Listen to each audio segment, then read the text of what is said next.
esquerda 50, esquerda 4 mais, para a direita 4, rapa, insiste, 20, para a esquerda 3 mais, boa, 20, para a direita 3, boa, perigosa, pica e rapa, 50, para a lomba, frente fundo, atenção, a esquerda 5, com lomba a travar, para a esquerda 3, passa a 2 estreito, insiste bem, tarde, muito bem estreito, João, direita 3, corta, 20, corta 20, esquerda 5, 50, à vista nos 50, esquerda 4 mais, lomba frente fundo 30, frente fundo 30, direita 4 abre, ponta direita 4 voa, rapa 10, rapa 10, para esquerda 4 menos abre 50, à vista lomba com esquerda 4, para direita 4 sobre lomba, acredita e rapa 100, para esquerda 5, 100, lá em baixo esquerda 4, segura 80, 4 segura 80, para a direita 4, boa, segura e rapa, 4 boa, segura e rapa 100, lomba 10, para a esquerda 4, 50, lomba frente fundo 100, frente fundo 100, esquerda 5, 30, para a esquerda 4 menos estreito lá em cima, 4 menos estreito, com lomba frente fundo, com esquerda 4, 10, e muita atenção ao salto pela direita, 100, esquerda 4 menos, rapa 50, para a esquerda 4 menos a travar, para a direita 3 menos, travar para a direita 3 menos aqui, com calma estas duas, para a esquerda 3 tarde, segura e rapa, 100, lá em baixo, direita 4 boa, não abre, 30, a travar, para a direita 3 boa e rapa 20, 3 boa, rapa 20, lomba frente fundo 10, esquerda, com lomba frente a travar na segunda, lomba na posição, direita 3 mais, mesmo.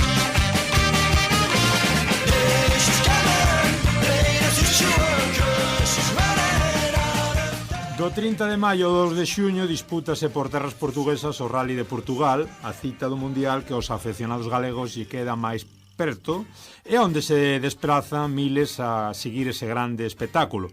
Este ano, no entanto, os aficionados galegos terán que percorrer algúns kilómetros máis ao terse desprazado os tramos habituais próximos á frontera de Tui cara ao sur do Porto.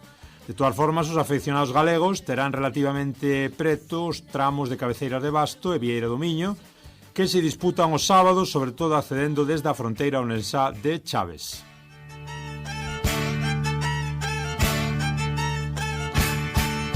O Centro Logístico e Administrativo do Rally de Portugal estará nas instalacións de Exponor no Porto e o xoves 30 de maio iniciarase a proba co shakedown en Paredes, Baltar, entre o Porto e Vilarreal. Xa o venres a actividade céntrase nos tramos de Lousá, Gois e Arganil, a dobre pasada, ademais de pechar a xornada na superespecial de Lousada ás 7:30, un tramo moi recomendável pola facilidade de acceso e visibilidade. A xornada do sábado 1 de xuño, cos tramos de Vieira do Miño, Cabeceiras de Basto e Amarante, a dobre pasada, máis próximos á zona ourensá, completas a partir das 7 horas ás 19, coas pasadas no tramo urbano de Gaia, no Porto. E para o domingo 2 de xuño queda o prato forte do Rally de Portugal para os afeccionados galegos con esa dobre pasada no espectacular tramo de Fafe, coñecido polos seus saltos que se realizará ás 9 e ás 12 da mañá, completando o día con dúas pasadas tamén nos tramos de Montín e Luillas. Como sempre, as recomendacións para os espectadores que acudan a esta proba son as de ter en conta que o desfase horario entre Galicia e Portugal e tamén o feito de que as estradas e accesos acostuman estar saturados, polo que convén planificar co tempo a chegada dos tramos, sobre todo aos máis populares, como é o caso de Fafe. O espectáculo da mítica proba valerá a pena.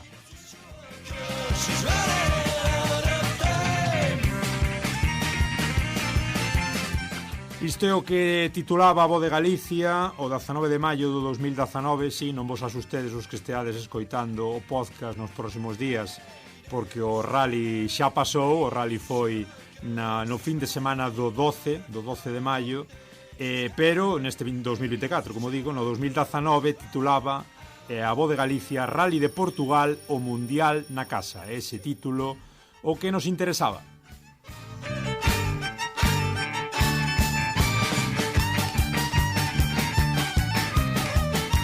Ola, ola, moi boas, eu son Germán Estévez, o xermano á portuguesa, e aquí estamos nun novo episodio do Galiportus, este voso espazo galaico-portugués unindo as dúas beiras do Miño voz a voz. E non vos asustedes tampouco, non nos volvemos tolos.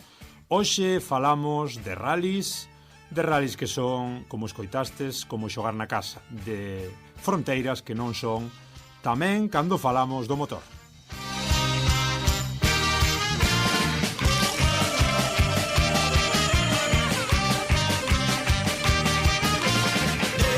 E para falar pois do mundo do motor, do Rally de Portugal, dese Rally do Mundial tan espectacular e demais cousas relacionadas co motor a nivel galaico portugués, pois temos o gusto de falar cun bello coñecido e amigo. Sempre que digo de bello coñecido a xente xa se me enfada porque di, pero non teño tantos anos.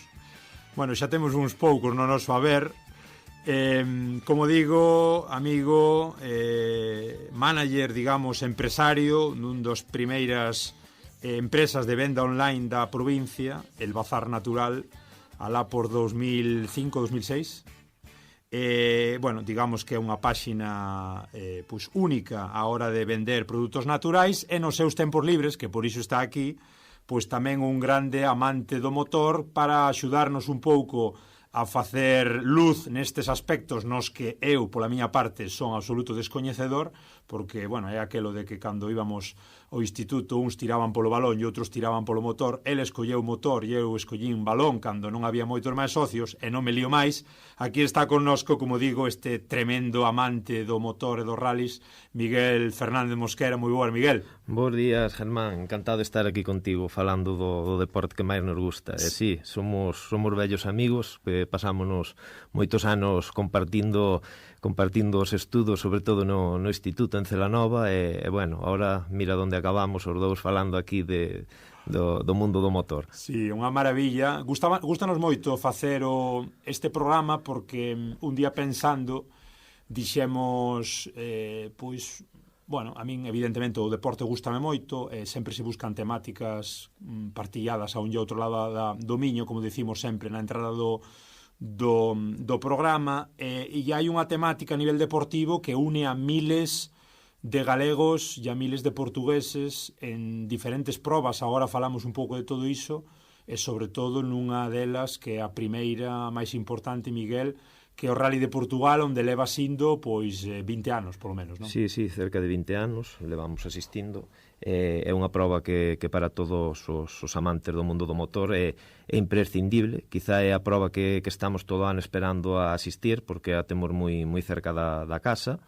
E bueno, é un rally que está na máxima categoría, que é o Mundial de Rallys. Entonces, pois, é unha proba que non podes deixar de asistir, porque...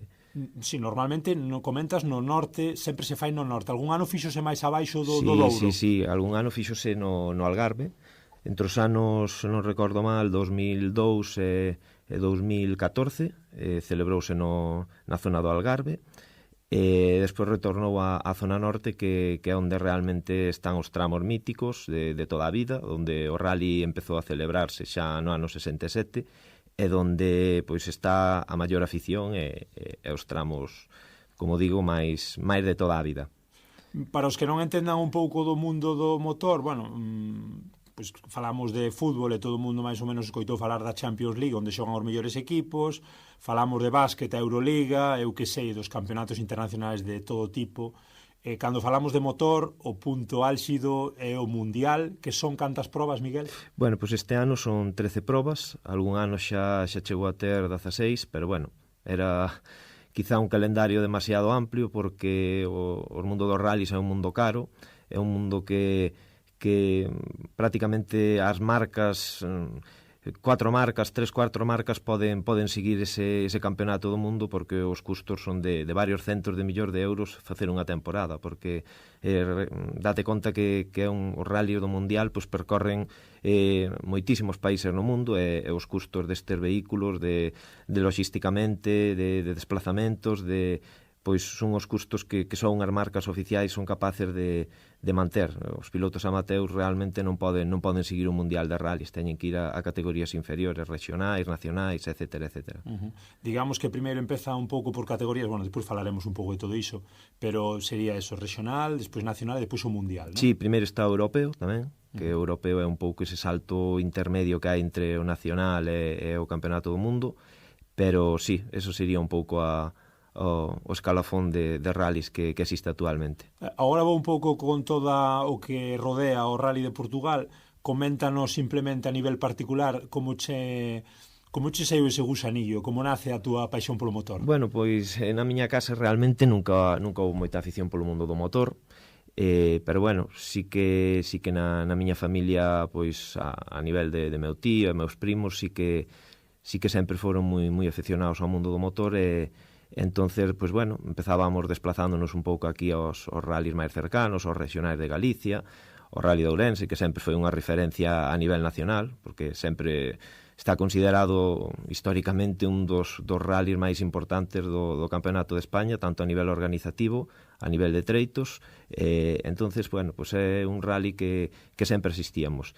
E a partir de aí, pois, vas vendo que é algo que che gusta, algo que che pique ese gusanillo de que ves que sí, que é algo que che gusta, que che apetece ir ao seguinte, que che apetece pois seguir ese mundo. E co tempo, pois, vaste dando conta de que eso xa che se queda pequeno e empezas a querer desplazarte a probas un pouco máis importantes, a probas do Mundial, a Monte Carlo, a Finlandia, a Cataluña. Entonces, pois, é como todo, vas ampliando un pouco horizontes, pero o Portugal sí que é un rally que por cercanía, porque temos tramos que están aquí a menos dunha hora da casa, pois é un rally que lle tes un cariño especial, que lle tes un apego especial, e como Portugal tamén é un país ao que queremos moito, é o que incluso cando non hai rallies, pois viaxamos con frecuencia, pois sempre é un rally especial para nós, para seguir, é un rally que quizás de todo ano o único ao que non poderíamos faltar en ningún caso.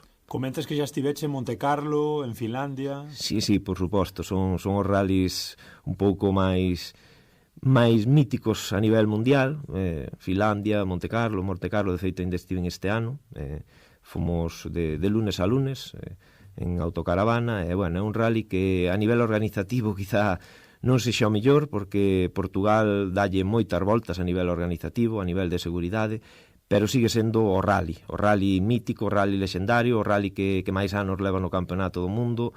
É un rally que ten unhas características moi especiais, porque dispútase sobre pisos de asfalto, pero hai anos que hai neve, hai anos que hai moito xeo. Este ano, por exemplo, foi un rally completamente sin neve, depende un pouco da climatoloxía e da zona tamén. Hai anos que se fai un pouco máis hacia a zona de Valence, hacia o sur. Este ano, pois, desplazouse outra vez hacia a zona de Gap, que era un pouco máis ao norte. Bueno, tivemos un ano completamente seco, sin neve, completamente con asfalto seco. Pero bueno, é o bonito dese rally, que un ano vas, ves un rally en seco, outro ano vas, ves un rally en neve, e esa variedade tamén é importante. En Portugal, volvendo un pouco á casa, a climatoloxía tamén influe moito. O rally foi normalmente sempre en maio ou oscilou? No, o rally xa tuvo varias fechas. O rally, originariamente, nas épocas dos 80 e 90, facíase en marzo. E, bueno, sí que aí a climatoloxía era un pouco máis determinante, porque a maioría dos anos foi en seco, houve moitos anos que foi en chuvia. Ahora mesmo estáse facendo pois en maio, normalmente a mediados de maio. Nun de rally de terra quizá a climatoloxía non sea tan determinante como nun rally de asfalto, pero non sempre o rally se fai máis fácil por ser en seco, porque os tramos do Portugal caracterízanse porque teñen moito pó. E cando houve edicións do rally que había varias semanas sin chover, pos participantes que salen máis atrás, ese pó en suspensión acaba sendo un verdadeiro problema, porque quita moita visibilidade. Ao final é como acabar correndo baixo un nevoeiro. A pesar de que levan unhas notas, son uns pilotos profesionais que prácticamente poden ir cos ollos pechados, exagerando un pouco, pero sí que cando estás competindo a ese nivel que que 1 segundo, 2 segundos poden determinar gañar ou perder o rally, pois sí que a escasez de visibilidade sí que pode ser determinante a hora de gañar ou perder un rally.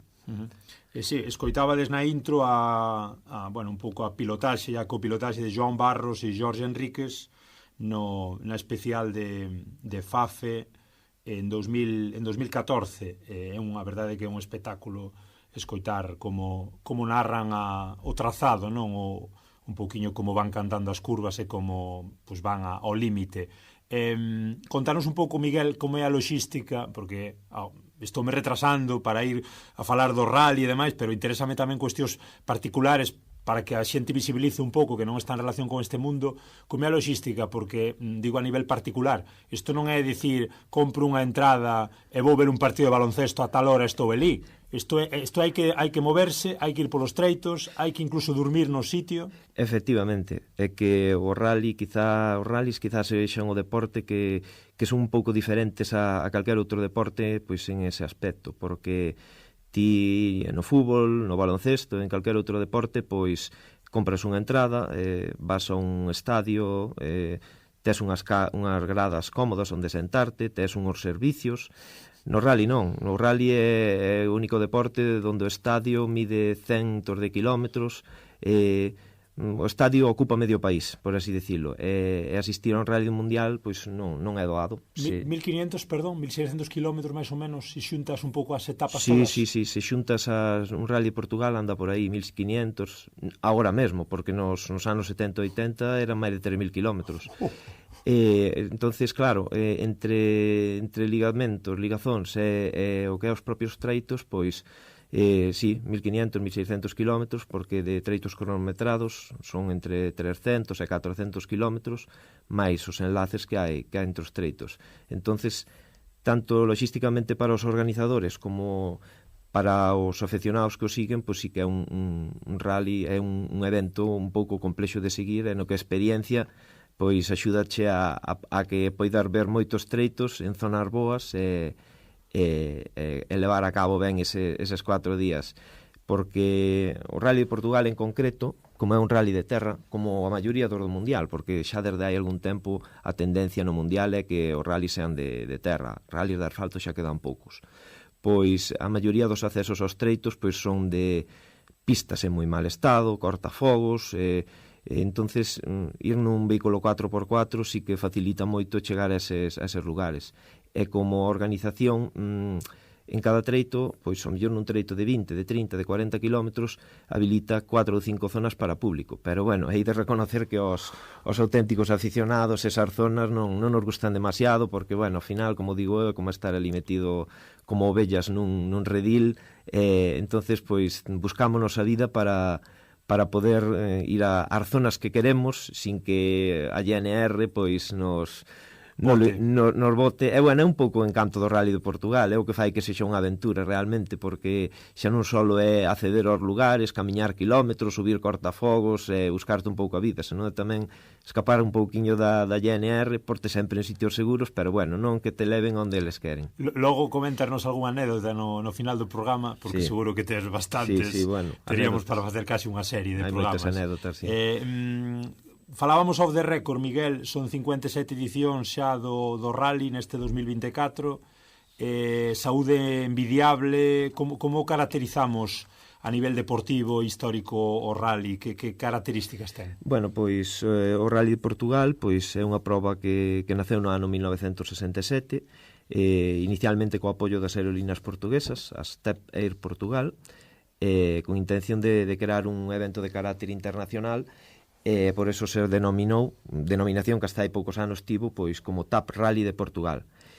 Desde o punto de vista deportivo, que podemos dicir? Bueno, pois falando un pouco da superficie sobre o que se corre o rally, pois así nun breve resumen de como foi evolucionando ao largo dos anos, pois nos anos 60, 70 e gran parte dos 80, a maioría dos treitos pois corríanse sobre o que en Portugal denominan paralelo, que non é outro que o adoquín que aquí conocemos, que son eses camiños e pistas portuguesas que están recubertos de pedras, de adoquíns. Xa se evolucionamos hacia os anos 80 e 90, pois o rally volveuse mixto, é dicir, a mitad dos treitos facíanse en adoquín, asfalto, e a outra mitade pois facíanse sobre pisos de terra. Cada vez, avanzados máis os anos 90, pois o rally foise transformando máis nun rally de terra, porque eso foi a propia evolución do mundial, é dicir, a eliminar os rallies mixtos e facer rallies de asfalto e terra, e priorizando a terra no calendario. E xa a partir do 2002 volveuse un rally de terra puro, o sea, un rally de terra exclusivamente, pois eso, seguindo un pouco de novo as tendencias que impoña a FIA, a Federación Internacional de Automobilismo. Despois, a nivel xeográfico, pois os primeiros anos do rally caracterizouse porque percorría todo o país de sur a norte, o sea, o rally tiña treitos en Estoril, en Sintra, en Ponte de Lima, en Viana do Castelo, pasando por Fafe, Bouga, Mortágua, Zona do Douro. Era un evento que recorría todo o país, de aí o largo kilometraxe que tiña, porque algún ano superou entre ligazóns e treitos, superou os 3.000 kilómetros. E xa a partir do 2002 ata o 2014... Perdón, Miguel, treito é o que se corre, e ligazón un pouco é o enlace para un treito. Exactamente, sí, nun día pode haber 3-4 treitos a doble pasada, e as ligazóns pois son as carreteras, as estradas normales que hai polo medio, que os vehículos teñen que circular a velocidade normal cumprindo as leis de tráfico. Entonces, entre 2002 a 2014, pois o rally foise pa a zona do Algarve, un pouco por temas económicos, por temas políticos, por temas logísticos, porque aquí no norte o tema do público era un verdadeiro quebradeiro de cabeza, e entonces, bueno, eses anos marchouse ao Algarve, que seguiu sendo un rally bonito, pero, bueno, escapou un pouco da zona mítica de toda a vida, que ao final sempre foi o norte. As míticas especiais e os aficionados máis entendidos estaban no norte. Entonces aí sí que o rally se viu localizado nun área máis pequena do país, e bueno, non tiña tanto público, nin tanto interese, nin tanto nome a nivel mundial. Non houve uns anos que se deixou de celebrar? Non se deixou de celebrar. Realmente houve aí 3 ou 4 anos que perdeu a puntuabilidade para o campeonato do mundo. Entre 2002 e 2007, 2008, non recordo ahora ben. Despois dos problemas da seguridade, non? Sí, foi un pouco problemas de seguridade, e que tamén foi un pouco debido a que a Federación quixo meter a novos países, como entrou o Rally da Alemanha, entraron países que querían entrar dentro do Mundial, e Portugal, un pouco motivado por esa excusa de que era un rally inseguro, o cal non é certo, porque, vamos, ahora mesmo é un dos rallies máis seguros do Mundial, pero si perdeu esa puntuabilidade que recuperou, pois eso, como che digo, no 2007, 2008, non recordo ahora ben, entonces celebrouse no Algarve durante eses anos. E xa no 2015, que foi algo que celebramos todos os seguidores do rally, pois regresou ao norte, aos treitos míticos de sempre, a zona de Fafa, a zona de Eira do Miño, Cabeceiras de Basto, e aquí especialmente moi cerca de Galicia fixeron os tramos de Camiña, os tramos de Viana do Castelo, os tramos de Ponte de Lima. E xa no ano pois 2019 volveuse a recuperar os treitos míticos do centro, como son Arganil, Gois, Lousa e Mortágua. O Fafe sempre, até os que non temos nin idea, escoitamos falar de especial de Fafe. Sí, Fafe erixiuse como o templo, a catedral, o tramo mítico, lexendario do Rally de Portugal. Por qué? Por qué? Pois mira, por algo moi sinxelo. Aínda que pareza unha tontería, o salto de Fafe foi o que fixo que ese treito fora mítico. Por qué? Porque o treito de Fafe ten 2 puntos míticos, que son os 2 puntos máis importantes, máis míticos, onde máis aficionados se concentran, que son a zona do Confurco, que é unha baixada que se chega por terra, se colle un cruce de asfalto e se volve coller terra, e o salto de Fafe, pois pola espectacularidade que supón sempre ver un salto nun rally do Mundial. Entonces aí, pois, o domingo, porque o salto, o seu treito de Fafe faise o domingo, de feito é agora nos últimos anos tamén é o que se denomina a Power Stage, que é o treito final que a televisión retransmite en directo. Entonces, pois, ese treito, neses 2 puntos, sin exagerar, podemos dicir que hai entre 500 e 600.000 persoas o sea, concentradas en eses 2 puntos concretos. E aí, pois, bueno, cando ves unha imaxe aérea desas zonas nocturnas, sacada desde un dron ou desde algún punto alto, o sea, ves unha auténtica cidade, o sea, nun sitio que está no medio da nada, no medio das montañas de Fafe, que kilómetros á redonda non hai ningún pobo, ali 4 povos que en todo o ano non teñen ningún evento especial, pois ves a dúas... Sí, 200-300.000 personas concentradas en cada punto. É unha auténtica cidade. Hai bares, hai discotecas, hai restaurantes onde comer. Parece As Vegas, o sea, literalmente parece unha cidade como As Vegas. E despois, se falamos a nivel de coches, pois a evolución foi a máis grande, porque igual que cos coches de calle nos que andamos calquera de nós a diario, pois a evolución foi moi grande. Nos anos 60, 70 pasamos de coches prácticamente de serie, que as medidas de seguridade eran un capacete que cubría media cabeza, unhas barras antivolco nos mellores dos casos e unhos cintos. Despois xa nos anos 60, 70 pasamos á época dos tracción traseira, dos míticos Forescos, Porsches, Lancia Stratos, entre outros.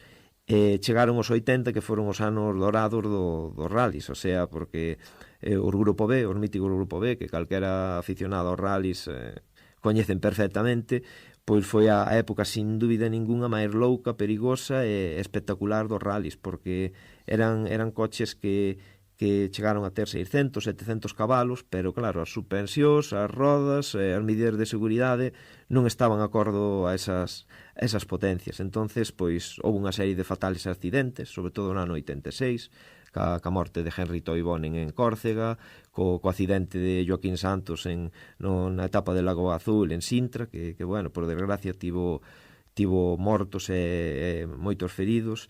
E iso supuxo un antes e despois no mundo dos rallies, porque... E aí entra un pouco a cuestión da seguridade, non? Exactamente, porque digamos que eso foi un antes e un despois, tanto a nivel mundial, coa eliminación deses vehículos do Grupo B, como a nivel do Rally de Portugal, porque o Rally de Portugal quedoulle esa mancha dese accidente que ainda hoxe se recorda, e desde entonces o Rally pois cambiou un pouco a perspectiva da seguridade, porque eran épocas nas que os treitos estaban cheos de xente aos dous lados da estrada facendo un muro, non había ningún control, o sea, cualquier salida de vía de un vehículo era un accidente fatal seguro, porque xa che digo, estaban os treitos cheos de xente a máis non poder.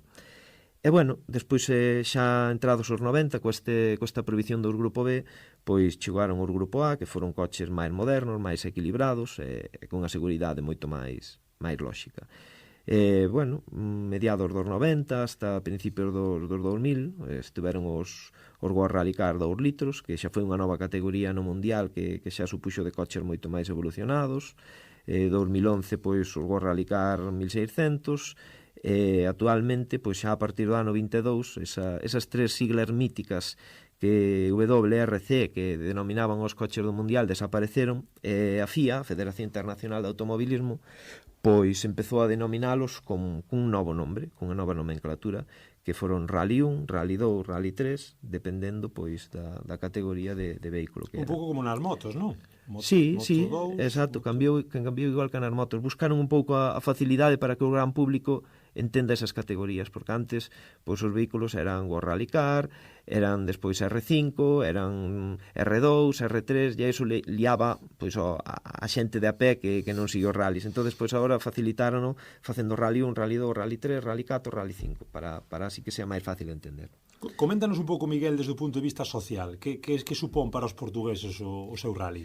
Bueno, pois desde un punto de vista social, tal e como xa comentei antes, o Rally de Portugal pois é o evento deportivo sin dúbida ninguna máis importante do país luso, o sea, un evento que tanto para afeccionados como para xente máis un pouco máis alexada deste deporte, pois viven con gran intensidade. É un evento no cal moitas persoas gastan os seus días de ferias e os seus días libres para poder asistir, en o que sobre todo hai anos, porque, bueno, os tempos cambiaron, as escolas dos lugares polos que pasaba o rally pechaban. Pechaban as súas portas para que os rapaces poideran asistir ao evento máis importante do ano,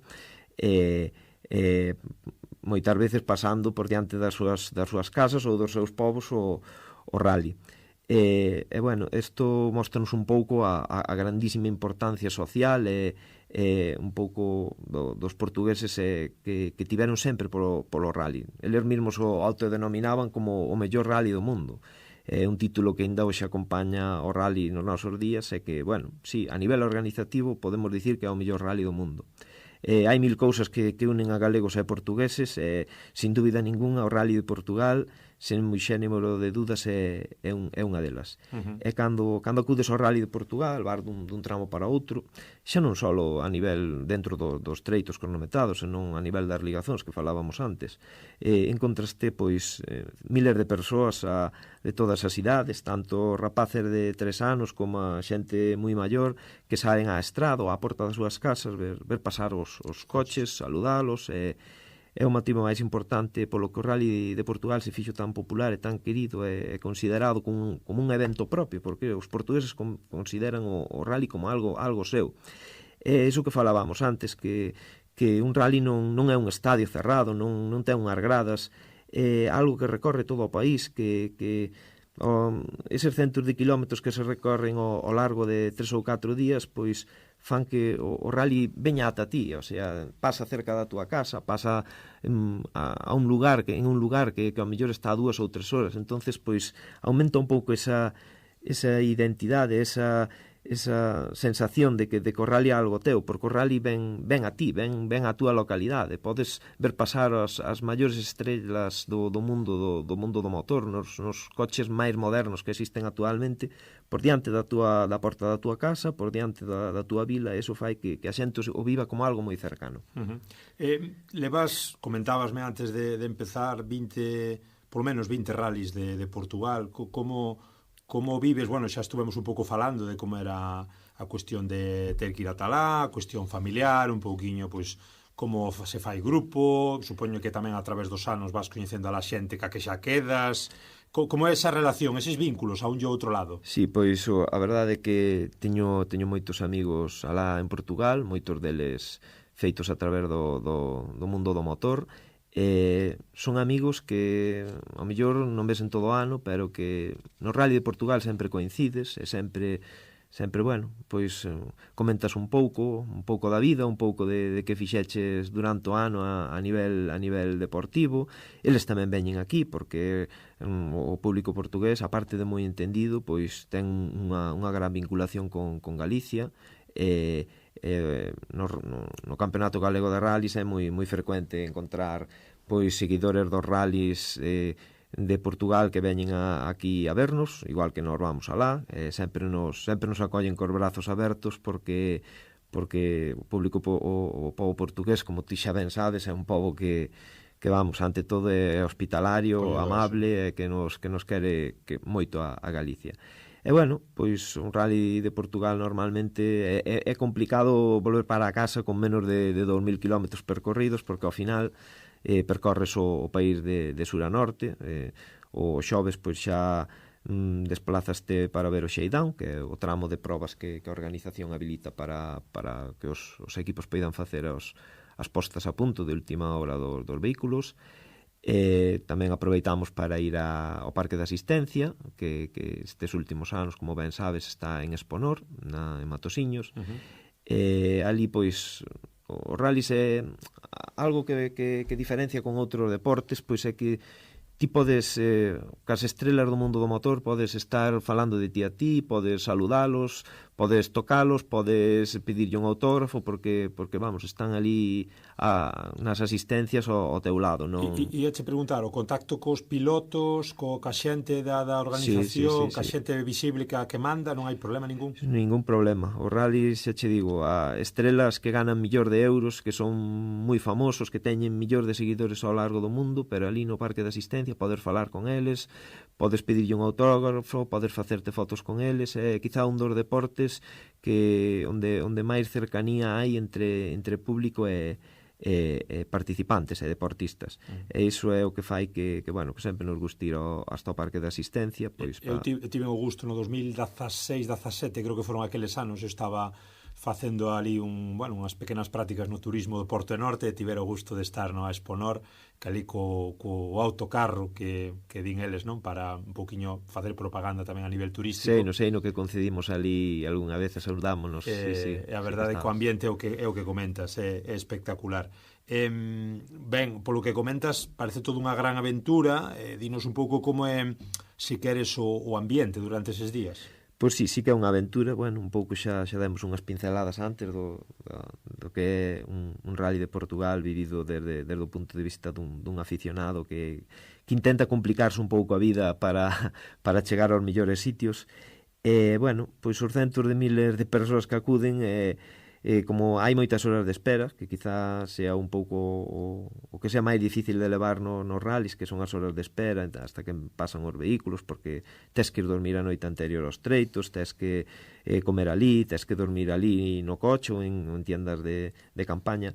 Pois a noite anterior ao rally o ambiente é increíble, o sea, alguén que nunca fora a un rally pois non se pode facer unha idea do que ali montan os portugueses, os galegos, porque xa sabemos que é un pobo moi inxenioso, moi satírico, moi divertido, e ali montan pois desde discotecas, a típica motoserra para facer un pouco de barullo na noite, non te deixar dormir, bares, carpas, lugares para comer.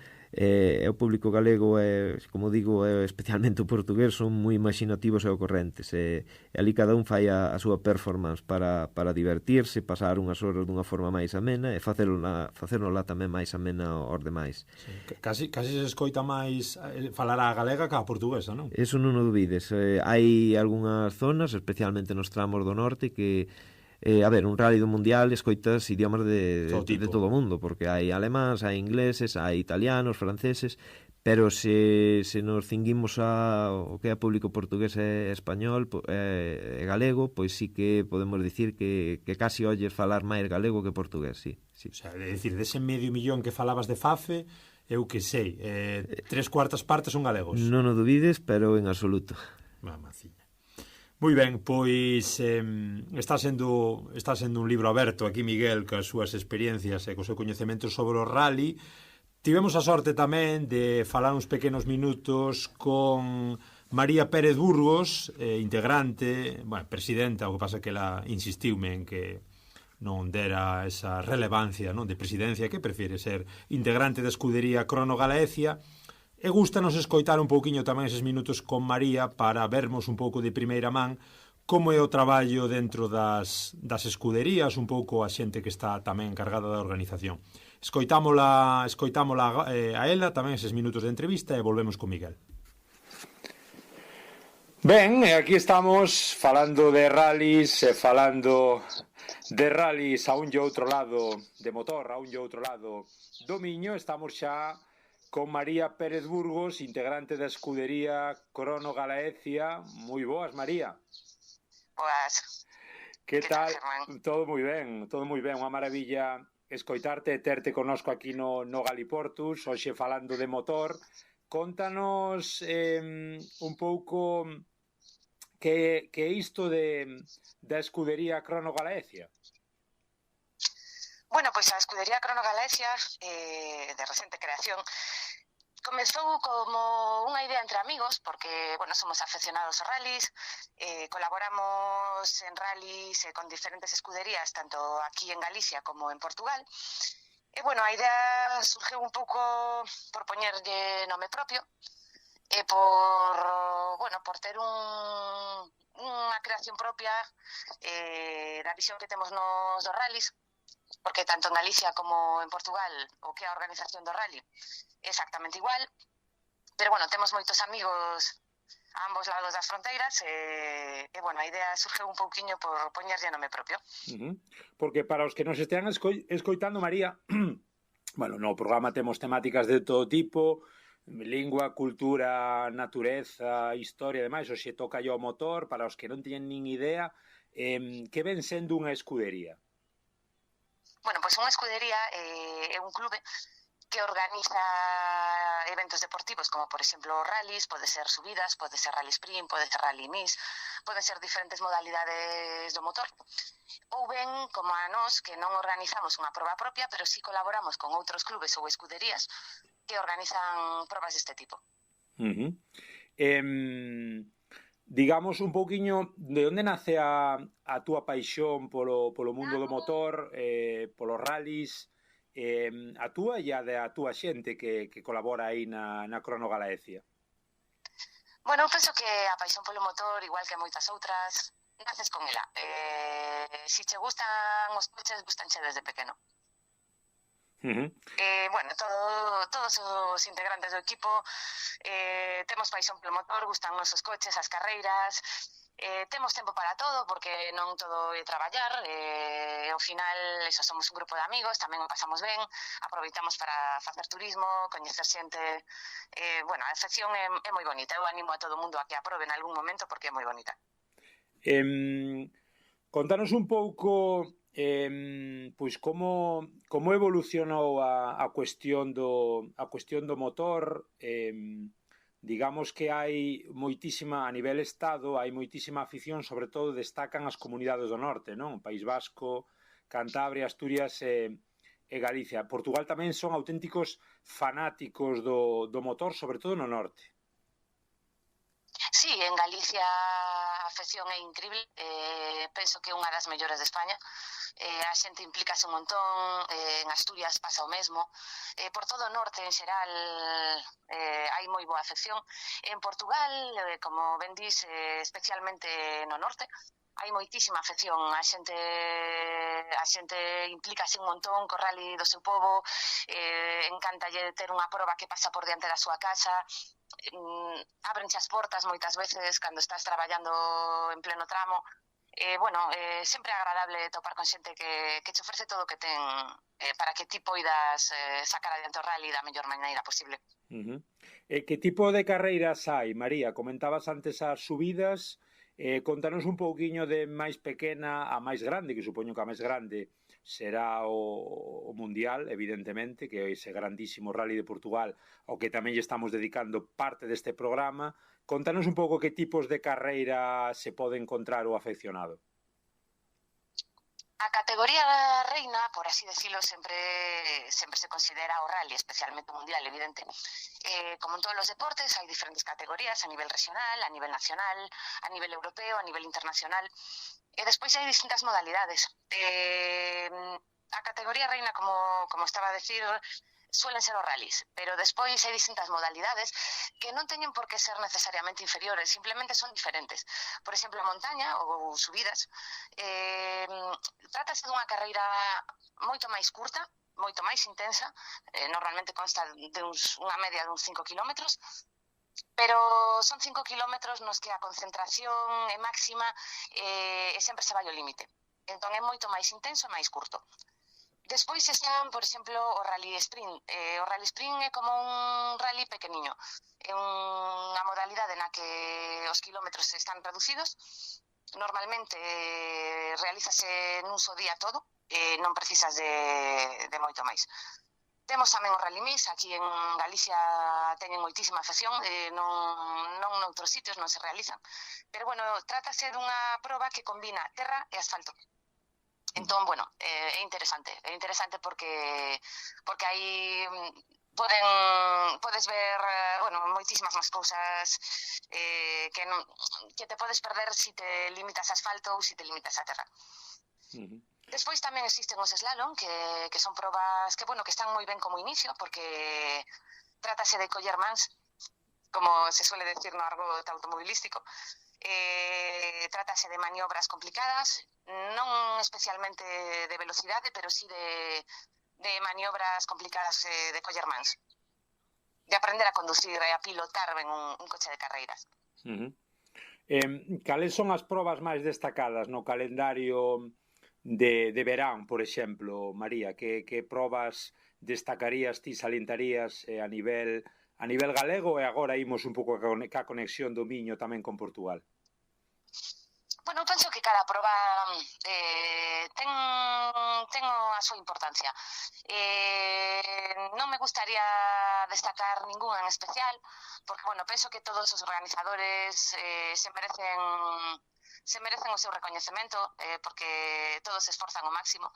E, bueno, a ver, agora no verán tamén é certo que hai un pequeno parón nos meses de máis calor, aínda que algunha proba suele haber, pero bueno, temos probas tanto a nivel regional como a nivel nacional, como poden ser, por exemplo, o rally que se realiza en Carballiño, na zona de Carballiño, tamén os Rías Baixas en Vigo, a nivel nacional, e, bueno, uns cuantos máis. O Rally de Ourense, verdade, tamén. O Rally de Ourense, exactamente, a nivel nacional tamén.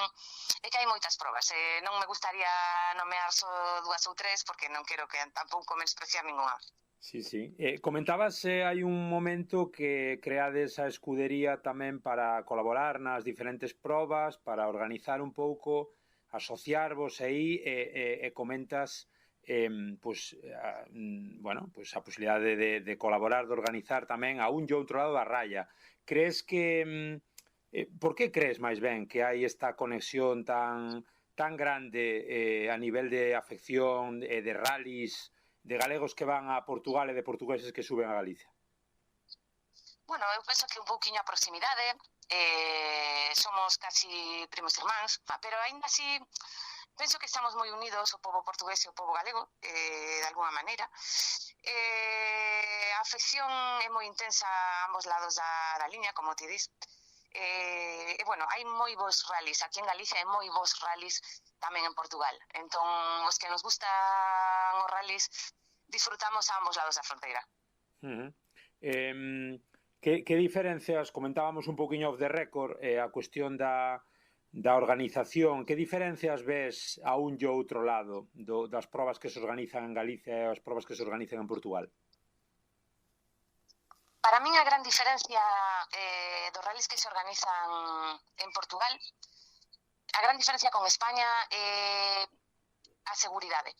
A seguridade dos rallies en Portugal leva a policía dali, que son os GNR. Fan un gran traballo, a verdade, admiro moito a súa labor. É obligatorio que contraten os servicios da policía en Portugal e teñen que pagar os organizadores, evidentemente, son persoas, traballadores tamén, que merecen o seu salario, están obligados a contratalo, pero a súa labor é imprescindible. A nivel seguridade traballas de outra maneira, porque de alguna forma eles si son autoridade e si poden exixirlle ao público que se coloquen en lugares adecuados, si poden obligarlles de alguna maneira en certos momentos a moverse dun sitio ou de outro ou a non moverse. E, bueno, a súa labor é moi importante, porque aquí en España non contamos con ese apoio policial, aínda que sí colaboran nas probas, a Guardia Civil tamén fai unha labor moi importante, pero non en cada un dos cruces de cada tramo. Entón, a xente voluntaria que fai a seguridade aquí en España non é autoridade. E moitas veces o público, bueno, pois non fai o mesmo caso que se foses autoridade e ás veces complícase un pouquiño con certas persoas que se consideran afeccionadas aos rallies, pero que despois non cumplen as normas. É triste ter que decirlo así de claro, pero é a realidade. Digamos, María, que a diferenza de outros deportes onde a cuestión do espazo está moito máis controlado, aquí no rally, verdade, evidentemente hai tramos de kilómetros e precisas dunha colaboración especial da xente, dun civismo, non? Porque senón é auténtica, bueno, é totalmente incontrolable a cousa. Sí, son moitos kilómetros a controlar e non podes ter un comisario en cada 100 metros. Sería inviable. Pero, bueno, a labor dos comisarios e dos voluntarios que sacan adiante os tramos é totalmente admirable e respetable. Bueno, o público nestes últimos anos sí é certo que se avanzou moito a nivel seguridade, moitísimo. Xa non solemos ver esas imaxes da xente botándose a carretera xusto na cuneta. Eso xa é extraño velo, afortunadamente para todos. Bueno, vamos collendo un pouquiño de civismo, de formación, tamén, porque moitas veces é por descoñecemento. Bueno, pouquiño a pouco vais avanzando nese tema de seguridade. Porque posiblemente é o cambio máis importante, non? A seguridade nos últimos 15, 20, 30 anos. É dicir, víamos imaxes antes o que comentas, non? Xente botándose aos coches prácticamente. Sí, a seguridade debería ser sempre o máis importante. Debería primar sobre todo o demais. É dicir, a competición está moi ben, a carreira está moi ben. Evidentemente, os pilotos pagan unha inscripción para correr, pero a seguridade ten que ir sempre, sempre, sempre por diante. E os accidentes, digamos que acostuma haber accidentes nas principais competicións ou é algo, digamos, que prácticamente nulo, é dicir, que normalmente non hai ningún tipo de sinistro? A ver, sinistro sí os hai, decir, sempre hai accidentes, porque é unha carreira, son coches que van ao límite, claro, e que en calquera momento podelle romper algo. Entón, sempre hai pequenos golpes, pequenos accidentes, pero afortunadamente a maioría das veces, diría que o 95% das veces, son accidentes que só implican danos materiais, danos persoais. É extraño que ocurra, pero bueno, cando ocurre salen todas las noticias, pero bueno, afortunadamente suelen ser solamente daños materiais. En canto ao tipo de afeccionado, comentábamos tamén antes que quizáis o afeccionado portugués sexa un pouquiño máis respetuoso co galego. Sí, pero é unha cuestión de costumes, porque como comentaba, ali teñen un policía en cada cruce. Entón, de alguna forma, todos nos comportamos de outra maneira cando é a autoridade a que nos está a decir non te podes por aí ou te tes que poñer noutro sitio. Entón, compórtanse de outra maneira, pero a xente que se desplaza a Portugal e que son galegos fai o mesmo. Realmente ti non te comportas igual si a autoridade a que te está pedindo que te coloques nun sitio concreto ou se é unha persoa voluntaria con chaleco a que non lle faz tanto caso. Que calculas que baixarán máis galegos a Portugal ou subirán máis portugueses a Galicia normalmente para a cuestión dos rallies? É dicir, é común ver moito portugués tamén, por exemplo, no Rally Ourense ou Rally Rías Baixas, ademais dos miles de galegos que baixan ao Rally de Portugal? Eu penso que baixan moitísimos máis galegos a Portugal que portugueses suben a Galicia. Xa, moi ben. E por último, pois un pouco falamos da evolución destes últimos anos. Como ves o futuro dos rallies? Por onde van ir os tiros un pouco? Por onde van ir un poquinho as cousas nos próximos anos? A ver, eu penso que o futuro dos rallies é moi bo, porque aínda que, por exemplo, aquí en Galicia temos moitísimas probas, sigue habendo moitísimo interés, sigue habendo moitísimos inscritos, sigue habendo moitísima xente que quere seguir correndo, cada vez hai máis. Bueno, faz unha proba nova o contrario do que poida parecer, aparecen a tope os inscritos. Este ano, por exemplo, creouse aquí en Galicia, creouse a modalidade de Rally Sprint, que non se estaba facendo nada, e os inscritos están chegando ao límite. Non pode haber máis, prácticamente. Quedanse a 3 ou 4 de límite. Está limitado en 90, está vendo 80 e tantos. Creas unha proba nova e suben os inscritos. Ao final, hai moitísima afición, hai moitísimo interés, a xente vive intensamente. Bueno, eu penso que o futuro dos rallies ten que seguir mellorando en formación. Os oficiais da proba teñen que ir mellorando, sempre buscando a perfección, aínda que iso non existe, pero temos que ir avanzando, mellorando, innovando, Bueno, a nivel seguridade sempre por diante, como dixen antes, sempre se pode mellorar tamén. A nivel afeccionado tamén deberíamos concienciarnos máis dos riesgos que implica, porque é un deporte de riesgo. A nivel pilotaje e copilotaje, penso que están a xurdir promesas moi interesantes aquí en Galicia de cara ao futuro. Hai xente moi nova que está aparecendo coas ideas moi claras, cos conceptos moi claros, que penso que poden ter un futuro prometedor para levar o nome de Galicia incluso estranxeiro. Tes algún nome por aí que nos poidas adiantar, algunha primicia? No, prefiro non dar nomes. non quero dar nomes, pero sí que hai 4 ou 5 pilotos e copilotos que penso que realmente son moi bons. Estades pendentes de algún, desde Crono Galicia, estades pendentes de algunha chamada para colaborar nalgún rally, nalgúna acción, algún tipo de organización de motor en Portugal? Sí, en Portugal levamos xa uns anos colaborando con varios clubes. Bueno, ahora este próximo fin de semana, dentro de uns días, vamos a colaborar cun clube que se chama Timbaya, que organiza o rally de Vilanova de Famalicao. En breve tamén iremos ao Rally Spirit, que, bueno, é un evento que non pertence a ningún campeonato, pero que é moi interesante porque de coches clásicos. Cada ano ten máis inscritos, máis afección, é un rally que é unha festa realmente, pero que é moi divertido tamén. Traballamos tamén, vamos facer tamén un tramo como todos os anos no Rally de Viana do Castelo. Colaboramos tamén con Serras de Fafe, facemoslle sempre, xa fai anos, o reagrupamento. Colaboramos en Vieira de Miño, que é un rally de terra tamén, igual que Serras de Fafe. Tamén facemos controis, este ano fixemos tamén un tramo. E, bueno, sempre nos van chamando de un montón de rallies de Portugal.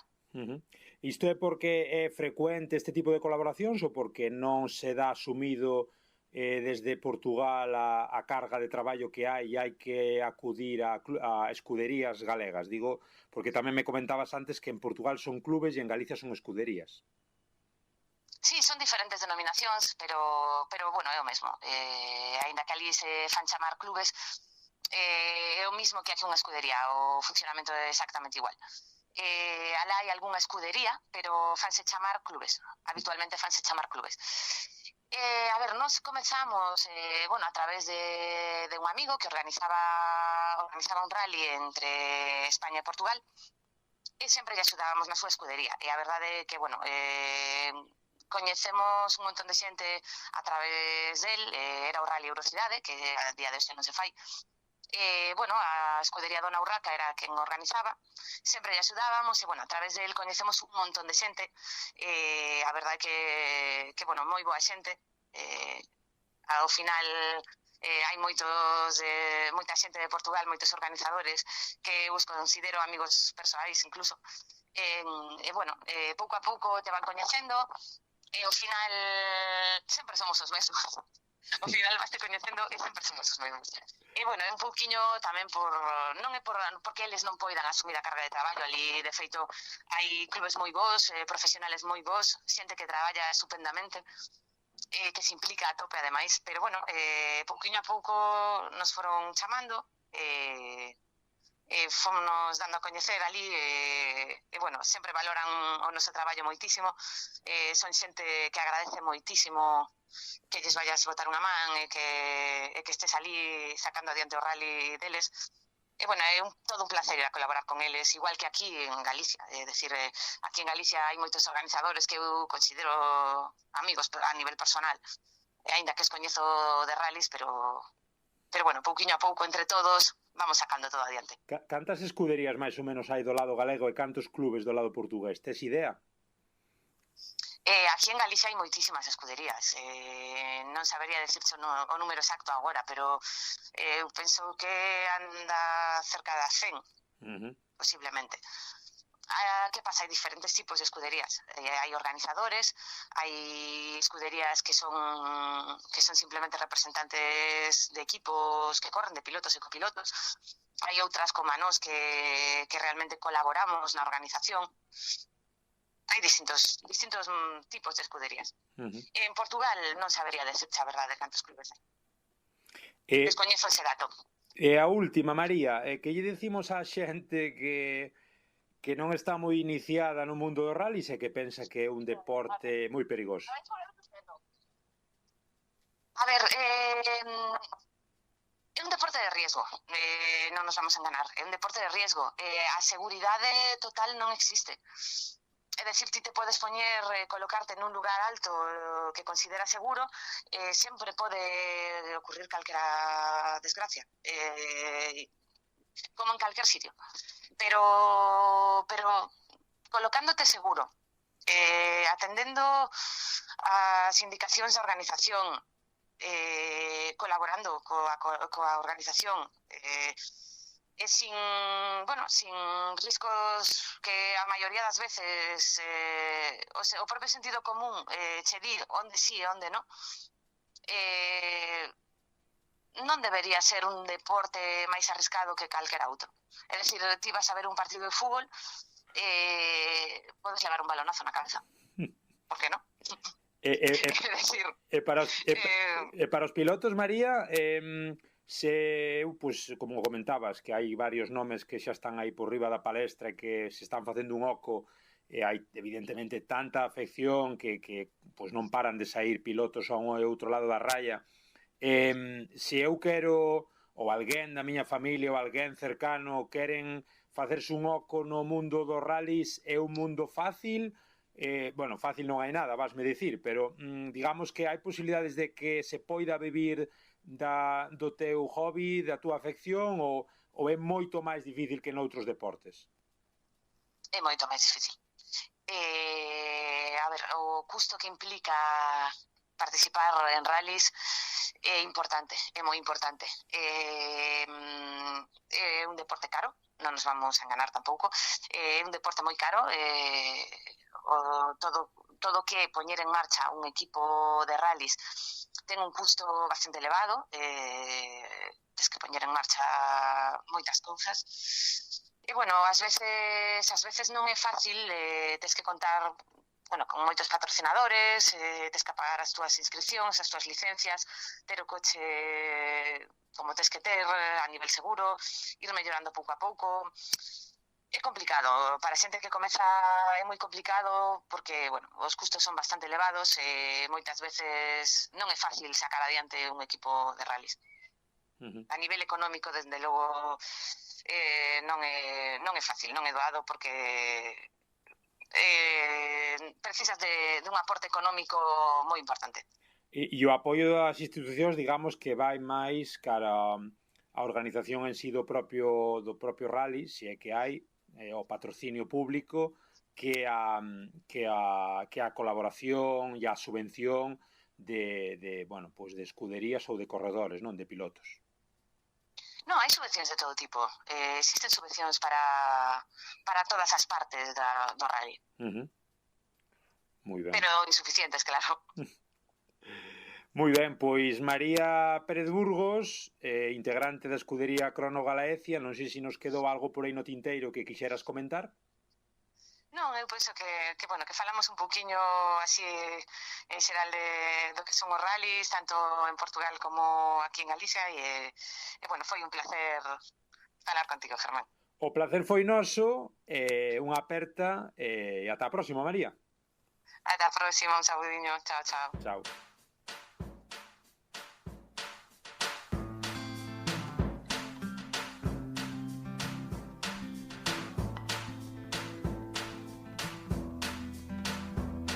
Moi ben, pois escoitastes a María Pérez Burgos, integrante da escudería Crono Galaecia, dándonos a súa perspectiva pois como parte do entramado dos rallies, como parte da escudería, minutos valiosos tamén para analizarmos os diferentes puntos de vista. E aquí continuamos nos estudios da Radio Allariz, continuamos con Miguel Mosquera, falando un pouquiño do Rally de Portugal está moi ben, o da máxima categoría, renome mundial, pero aparte deste rally, Miguel, estábamoslo comentando un pouquiño agora fora da antena, hai outras probas automobilísticas que unen a galegos e a portugueses, non sei se ao mesmo nivel, pero casi. Sí, por suposto, tanto Galicia como Portugal pois posúen unha cultura automobilística moi importante e unha grande afición e paixón polo mundo do motor, porque de feito aquí en Galicia temos, eu atreveríame a dicir, se non o mellor, que sí que digo que é o mellor, pero bueno, un dos mellores campeonatos regionais de rallies de todo o estado, porque temos varias probas do Campeonato de España. Agora mesmo en poucos días vaise celebrar o Rally de Ourense, que foi un dos rallies sempre carismáticos e máis importantes do nacional de rallies, e tamén este ano regresa ao Campeonato de España o Rally Rías Baixas, que bueno, xa formara parte de hai anos e agora volve estar formar parte dese calendario.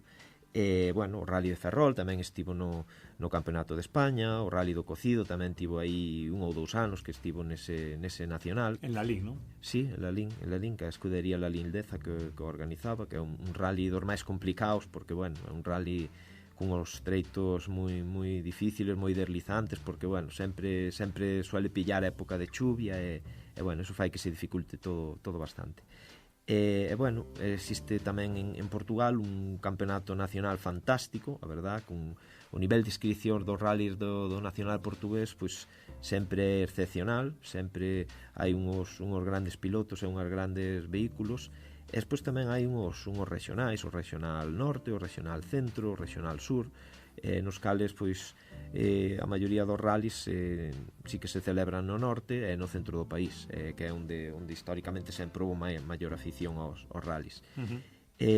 Bueno, pois eso, igualmente que os pilotos e os aficionados nos desplazamos de un outro país para seguir ou correr estas probas que están repartidas ao longo do ano. Falábamoslo con María na entrevista, ela pensaba o que pensamos moitos, non? Que hai moitos máis galegos, fanáticos casi, non? Afeccionados, que van a Portugal, que ides a Portugal a ver rally, moito máis de que portugueses suben ao lado galego. Probablemente sí, o sea, sí que hai portugueses nos rallies do galego, sí que os hai, incluso pilotos que participan, pero sí, quizás vayamos normais a Portugal, porque, bueno, entre outras cousas, temos moitos rallies do campeonato nacional portugués, moi cerca aquí da nosa fronteira, entonces, bueno, ao final ese rally sempre te chaman máis para ver pola súa espectacularidade que un rally do regional. Entonces temos o rally de Serra de Fafe, temos o rally do Alto Támega, temos o rally Serra da Boboreira,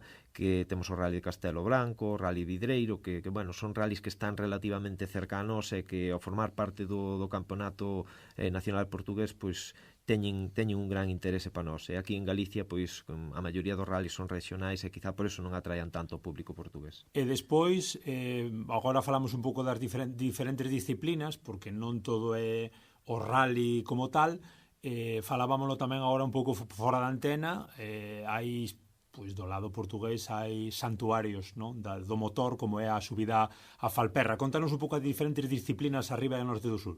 Sí, bueno, do Miño, que diga. As disciplinas que temos aquí en Galicia, basicamente, pois non cabe dúbida de que a principal disciplina, que é a que o gran público coñece, pois é o nacional, o campeonato regional de rallies, que, bueno, pues é a disciplina raíña do mundo do motor aquí en Galicia, que, bueno, son disputase normalmente en un ou dous días, pois venres e sábado, algunhas ocasións é sábado e domingo, suelen ser 4 a 6 treitos cronometrados, a doble pasada, rondando os 100 km máis ou menos de treitos contra o crono. Logo temos o campeonato de montaña, que bueno, é o que todos conocemos como subidas, que se disputa pois en trazados de entre 4 a 6 km, suele ser en 2 días, fanse 3 subidas o sábado e 3 subidas o domingo. Aquí, bueno, os vehículos xa son un pouco máis específicos, pois son vehículos máis adaptados a este terreo, máis vehículos máis de circuito, carcross, fórmulas, barquetas. E sí que do lado portugués temos unha das subidas ou rampas, como se dice en Portugal, máis importantes a nivel europeo, porque o Campeonato de Europa de montaña realmente é o que podemos considerar actualmente o Mundial da montaña, porque é a máxima disciplina que hai a nivel mundial é o Campeonato Europeo de montaña. E aquí sí que temos cerca o que é a rampa da Falperra, que é en Braga, que sube, que ti coñecer ben, o Sameiro. Dicíasme que a 270 que sí, hai que ir unha vez na vida. Hai que ir unha vez na vida. Eu recomendei a todo o mundo que se non son aficionados, teñen que ir a unha proba na súa vida, que vayan á rampa da Falperra, porque é algo incrível, o sea, ver os mellores pilotos de Europa con barquetas oficiais que rondan os 600 cabalos e os 500 kilogramos de peso, subir cara ao Sameiro a unha media de 180, marcando puntas de 270 en algunhas zonas, o sea, é algo increíble. Para min, sin dúbida ninguna, se teño que elixir unha proba no ano, quedome ca Falperra, a sensación casi de realidade cando pasan, a sensación de que se forma un silencio, miras ao teu redor e só ves persoas carmaus na cabeza, porque, bueno, é algo de verdade que é único. Cando é? Pois foi hai unha semana, a semana pasada, sempre... A seguir do Mundial? No, ten sido antes do Mundial ou despois, porque fan a coincidir unha semana antes ou unha semana despois coa subida ao Fito, que é outra subida que hai aquí do europeo na península, que é en Asturias, en As Riondas. Entonces, pois, como a maioría dos pilotos que siguen o europeo de montaña pois veñen de Centro Europa, de Italia, de Francia, pois fan coincidir esas dúas subidas para que xa aproveiten o viaxe e fagan as dúas probas seguidas. E, bueno, seguindo un pouco co campeonato galego, das diferentes disciplinas que ten, pois unha disciplina que leva uns anos moi en auxe, que son os Rally Mix, que levarán uns 10, 12 anos facéndose, que combinan nun treito de 10 km unha parte de asfalto un pouco máis pequena e unha parte de terra que é a parte mayoritaria. Suelense disputar con vehículos de autocross, con carcross, con vehículos un pouco máis adaptados aos treitos de terra. Este ano, como novidade, que é algo que é unha disciplina que en Cantabria, en Asturias, no País Vasco é moi popular, pero que aquí en Galicia nunca se celebrou, un pouco porque, bueno, a Federación consideraba que de celebrarse acabarían cos rallies. Introduciuse o que son os rally sprint, que por certo na túa terra vaise celebrar este ano por primeira vez, que vai ser o Rally Sprint Valderra Mirás. Non me digas. Pois sí, vas ter ali moi cerquiña do teu pobo ese Rally Sprint. Invasión. Sí. Non se vai poder aparcar. Non se vai poder, non. Aparte que creo que ides ter ali o parque pechado no medio do pobo, bueno, vai ser moi bonito.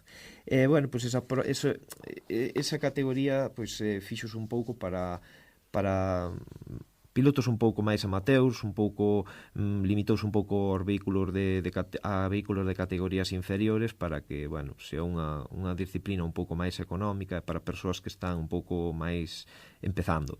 Dispútanse 2 treitos no mesmo día, fanse os recoñecementos no mesmo día para aforrar costes a 2 pasadas. E, bueno, como digo, é unha novidade este ano aquí, aunque noutras rexións xa existían. Despois, bueno, un pouco xa como categorías así un pouco menos populares, pois están o autocross, o karting, que se disfrutan en circuitos de terra e asfalto respectivamente, e, bueno, o campeonato galego de slalom. Eso serían un pouco as categorías que temos aquí en Galicia.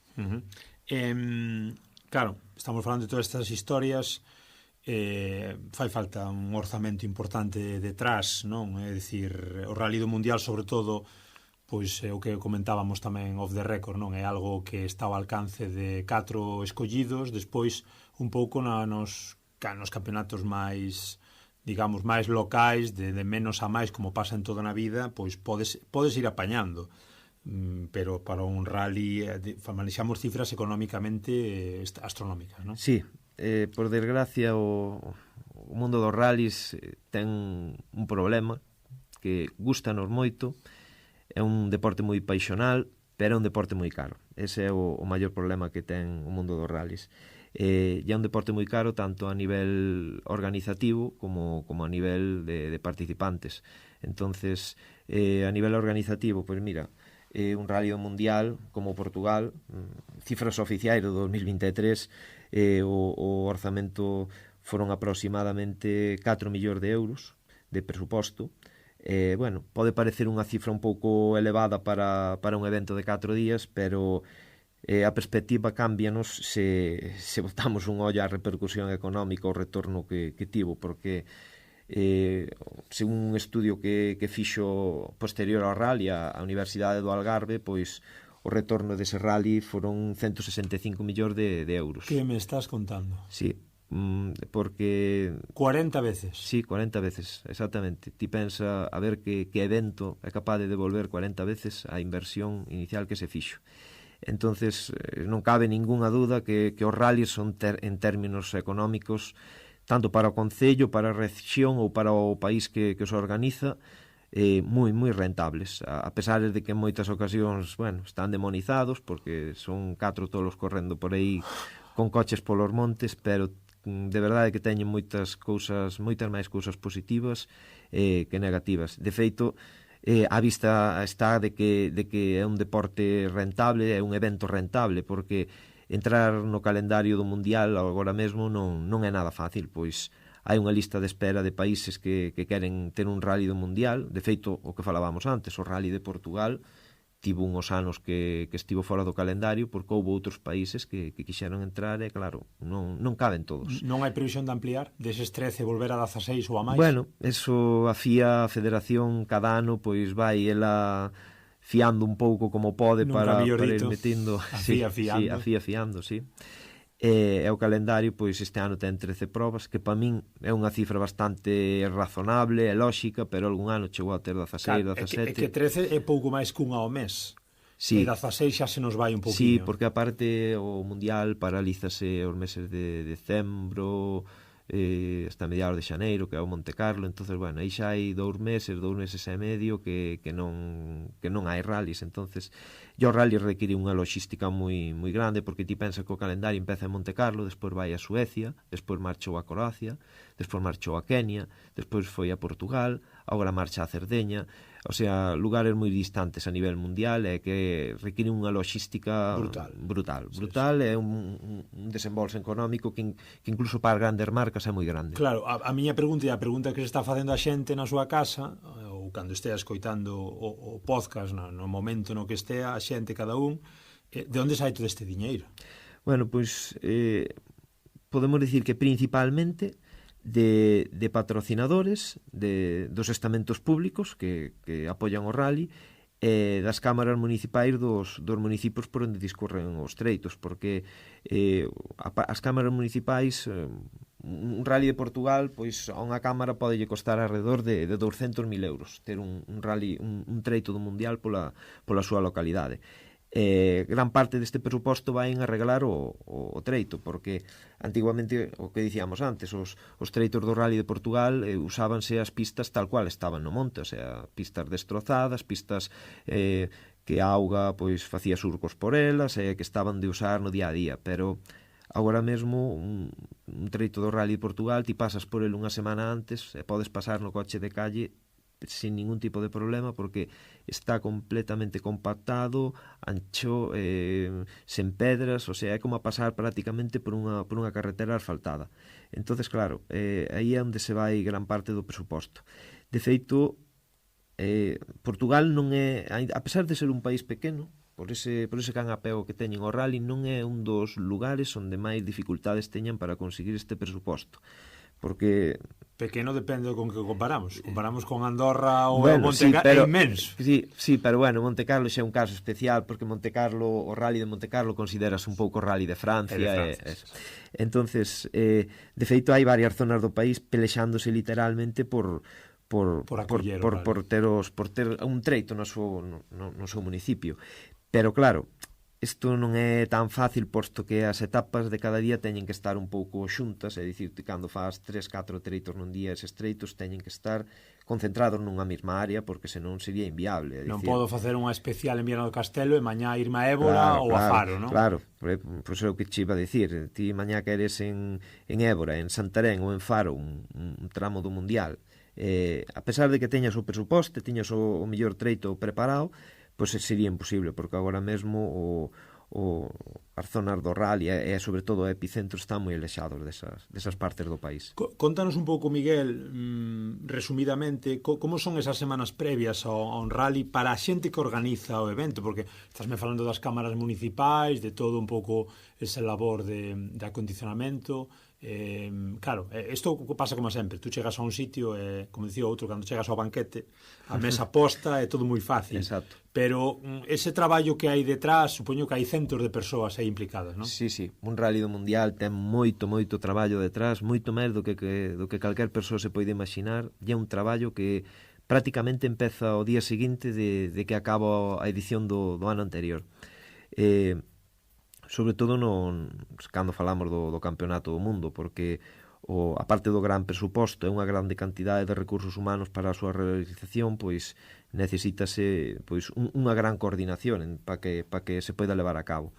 Pois nas semanas previas ao rally os equipos oficiais pásanse facendo testes cos coches e pilotos para preparar ese rally.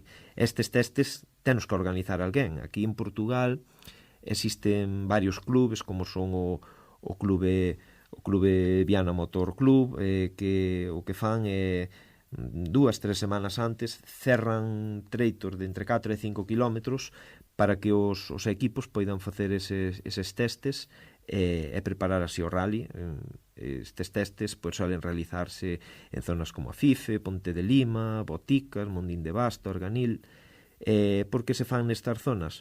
Porque os testes hai que facelos en zonas que teñan unhas características tanto a nivel trazado como a nivel da superficie, do terreno, do tipo de terra, como a nivel climatolóxico moi semellantes ao que se va a encontrar despois na propia competición, porque os coches ao final telos que poñer a punto, e estamos falando do mundial no que se xogan vitorias por escasos segundos. Despois outra parte é organizar as áreas de asistencia, o parque de asistencia, os parques de reagrupamentos, que nestes últimos anos no Portugal pois está situado, como xa comentáramos nun punto anterior, pois en Exponor, na feira de Exponor, en Matosiños, posto que ali hai unhas infraestructuras tanto por tamaño como por servicios que son idóneas para albergar os equipos. Despois, por outra banda, están os recoñecementos, que para quen este un pouco fora deste mundo, pois os recoñecementos non son outra cousa que a toma de notas, que os pilotos recorren durante a semana do rally os treitos cronometrados, facendo as anotacións das curvas e do que se van a encontrar despois durante o rally, porque, bueno, as velocidades a que van teñen que ir con esas notas. É moi importante, estáse acordando, non? O pouco coñecemento que teño do motor dos rallies, sempre se comentaba na época de Sainz, bueno, digamos que estes recordos que che quedan de infancia dos 90, que era moi importante, bueno, de Sainz e tamén despois con Barnes, eu que sei, Colin McRae, aqueles todos, ou despois da igual, na época de Sordo, Leb, estes últimos, que é moi importante, agora que falas das notas, que ensaia antes e que ensaia despois, non? Quen abre tamén tramo. Por suposto.